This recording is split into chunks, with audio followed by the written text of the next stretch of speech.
it, in fact, that the whole comes to be greater than the sum of its parts? Where does this excess produce come from? And we think it comes specifically from the ties. If you can organize groups of individuals in particular kinds of ways, the pattern of organization has a lot to do with how that group is able to do more than the given individuals themselves, who could be fixed from situation to situation. So we talked at the beginning about the bucket brigade and the telephone tree, two different ways of organizing the same 100 individuals able to do completely different things. That ability to do different things and that ability to do more than the individuals themselves arises because of the ties and of the pattern of the ties. A focus on networks also begs a certain set of questions on what we call a new kind of hierarchy. So the customary way we think about hierarchy in our society is that people have socioeconomic privilege, or positional privilege. They're rich or they're poor, they're well-educated or not, and we focus a lot on that.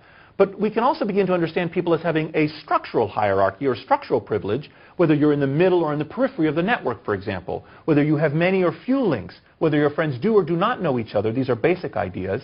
This might also confer on you advantages, so that if you're in the middle, you're more likely to get certain advantages that wouldn't otherwise accrue to you.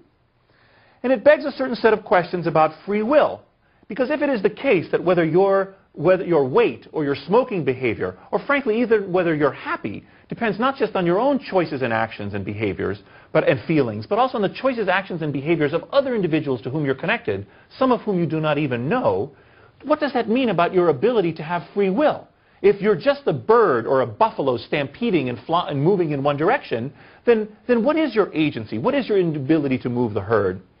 But we turn the problem on its head a little bit and argue that while it may be the case that free will is attenuated by our embeddedness in social networks, it also means that we can, even as we're being influenced by others, take responsibility to influence others. And in fact, our actions can influence hundreds or sometimes even thousands of other people by virtue of what we do.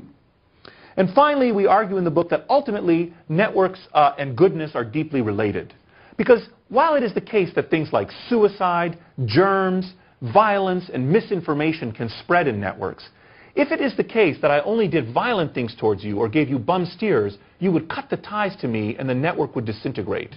The fact that we continue to live out embedded lives means that on balance, the spread of love and happiness and kindness and accurate information through the network sustains and nurtures the network, even while the network is providing a vehicle for the spread of such good things.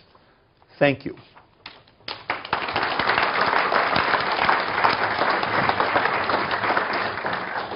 So we just want to acknowledge our network of... We have to put this up here because these people worked hard. So this is our network of people that helped us with the book, and then our funding agencies, and you can get more at connectedthebook.com if you're interested, including all kinds of extra links and slides and everything else. Yeah? We're looking at the study. Did you do anything to quantify or assess what is the capacity for networks, and as that's changing from human-based interaction to social networks with communication advances, and sort of looking at capacity and stress versus happiness indicators? Because what we hear a lot is people constantly being overwhelmed by information in the networks, and what is the right balance point and what is the breaking point in those factors? Right, so one of the things that we found, and I neglected to mention this, it's a very important point, is that when we were looking at the spread of taste, for example, online, we started by looking at the Facebook friends. And Facebook friends don't influence you.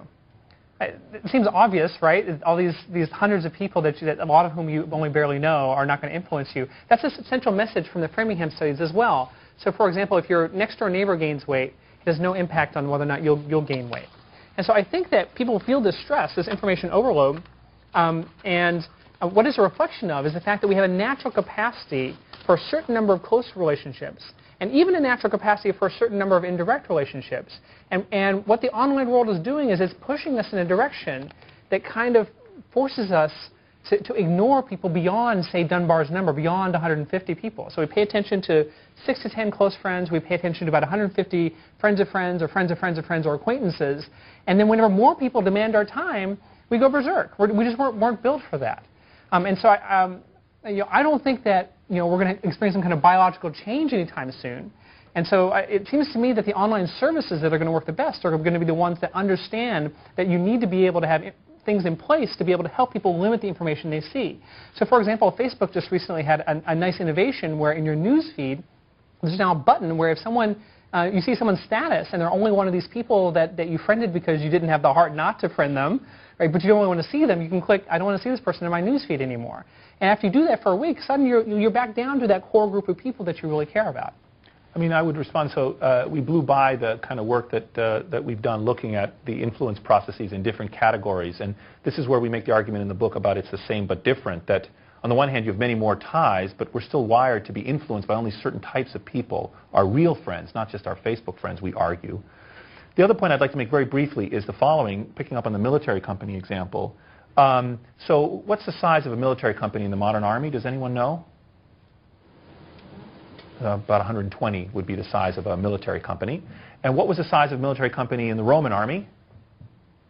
100. About 100, yeah. Centurion ruled 100 guys. There were decurions, each 10 groups of 10 men, so you get 100 men. What's the change in the ability to communicate between individuals in those 2,000 years? Enormous. So we have radios and walkie-talkies and radars and internet and Facebook and all this stuff, and yet the fundamental working unit of the military hasn't changed in size in 2,000 years. And we think the argument is, and this is picking up on some ideas of Robin Dunbar, that it's not about the ability of individuals to communicate with each other that enlarges our social reach, because our brains are limited in their capacity to monitor individuals and monitor the number of ties between individuals. So, of course, the number of ties grows geometrically, frankly, with any kind of interaction. So, a group of 1,000 has 1,000 times 999 over 2 possible ties. A group of 100, you don't know the number. So we think that there are these fundamental intrinsic biological constraints, and it's illustrated by this example. And just anecdotally, there's about 100 people here who we thanked for helping us with the book. And to make this picture, what we had to do is we had to go through every single one of every single pair and say, well, does this person know that person? And that was pretty easy for the people who were really close to us. But it got to the point, it got to the lower 50. Well, I don't know if this person's ever met that person before. And it really brought home the point that there's this social horizon beyond which we can't see. And even our friends, a lot of our friends, we're not sure if they're friends with each other. Any thoughts on, along the capacity line around the brain's capacity to take in large amounts of information? Just looking at your slide here, the ideas around conceptual maps, mind maps, in terms of how the brain perceives information, linear versus something like this, which is more radiant. Have you run across any of that information on mind mapping or conceptual mapping? So I'm not very familiar with that. I do know that people, when people start seeing these maps, when they see the video, for example, a lot of people really click and really sort of see this idea that we propose in the book about human beings forming a superorganism. Right? And so, we live our lives where we only see the people that are close to us, and we're not even necessarily very sure how they're connected to each other. But here we've got a bird's eye view of this vast social network. It looks like kind of like an amoeba, and it really gives you this idea that we're connected in a way that I think we were never able to see before. So just anecdotally again, it seems to me that these representations may help us to change from this individual, independent-oriented thinking about human decision-making and behavior to a frame in which we're going to think more about the connections between people and how those influence decision-making. Are you asking whether some kind of information data reduction procedure simplifies communication? Is that your question? Like, for instance, if I form a map of a complex set of information, am I better able to transmit it? Yeah, one example of that is what's called a mind map or a concept map, where information is actually controlled and structured this way. So you show the relationship between ideas. A radiant yes. structure as opposed to a linear. I understand what you say now. It's like I can't see. The techniques used to generate and study those kinds of maps of ideas are similar to what we do, but there's no close. There's a methodologic relationship, but I don't see more of a relationship than that. So your point about communality, there are papers. For example, by Fernando Villegas, talking about the fact that Wikipedia is not policed by vigilantes. It is a very certain strict structure imposed by the administrators. So it is an external structuring that makes it what it is, and not the spontaneously, evolving, self-controlling, self-correcting system. How much do the administrators get paid? They don't get paid anything, but it's not the same thing as being vigilantes. They are nominated as administrators. They get selected because they've been doing a good job on something else.